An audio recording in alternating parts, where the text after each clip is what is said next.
To discuss this, we go now to Brazil. Joining us from there, Bruno Lima Rocha, the professor of International Studies and Geopolitics in Brazil.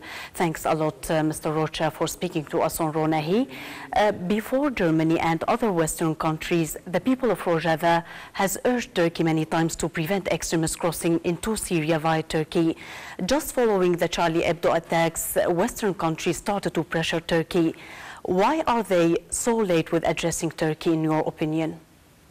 Well, good to talk to you, good to speak to you. I would say that Western countries, they are very concerned about integrists and jihadists inside their territory, specifically in Western Europe and perhaps some ally of United States like Australia, what happened in Australia a few weeks ago. Turkey is a key agent in the international system and a key agent into the Islamic world, and it's a NATO member. So I believe that the Western countries, they wouldn't say many things about Turkey, and they wouldn't pressure a lot. If it was not the attacks on Charlie Hebdo newspaper, they almost would say nothing. They are too late, and I don't think that they have the real interest in pressuring Turkey against jihadists. Kurds in Rojava believe that the Turkish policies on Syria before the Syrian revolution and after are all aimed to prevent Kurds from getting their basic rights. What are your views on this? I do agree on that, because if we analyze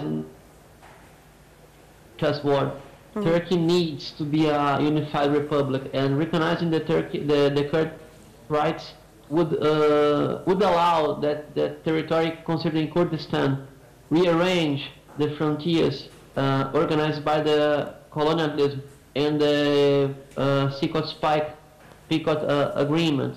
So I believe that Ankara would never recognize the whole Kurdish rights. Otherwise, it would be an independent Rojava territory on its border.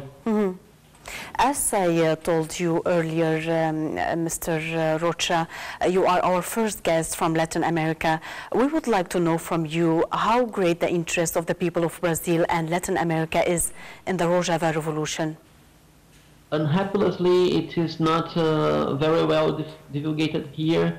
We have few information, and it's almost a debate subject for specialists and for the ultra-left.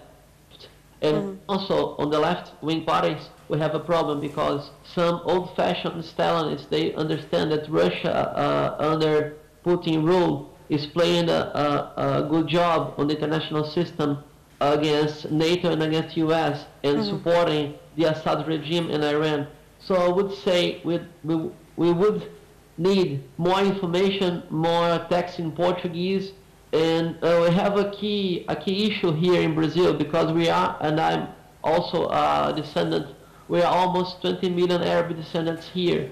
The majority of us comes from Maronite and Syriac communities. So we are very interested in what's happening in the ancestral territory, but we have few information. In the West, there was some interest in the Rojava Revolution, and especially in regards to the woman's role in this revolution. How was the Rojava Revolution covered in the Latin America's media? It's still the same. We started to pay attention on Rojava Revolution when ISIS started to siege Kobani.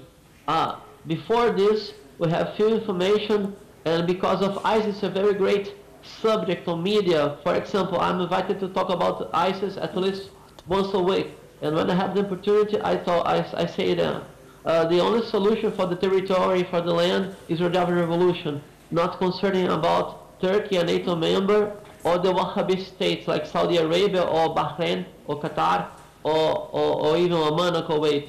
So I would say that the women's role could be a key issue to spread even more the Rojava Revolution through Latin American media, corporate and alternative one.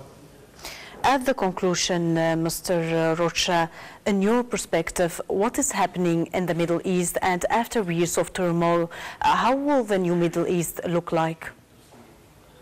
Well, I think that finally the Sykes-Picot agreement is throwing down, and we have the opportunity to rearrange the frontiers and establish a new social rule in the Middle East. But this new social rule and way of living may be a more spread Wahhabist or even Shiite rule, or even a more democratic one like your Rojava Revolution is doing. But we need, from abroad, we need to have a good example of a good society, a democratic society in Middle East. So it's necessary to understand what is happening in Rojava now to support it. Bruno Lima Rocha, the professor of International Studies and Geopolitics in Brazil. You spoke to us from Brazil. We appreciate very much your participation in our program. Thanks a lot.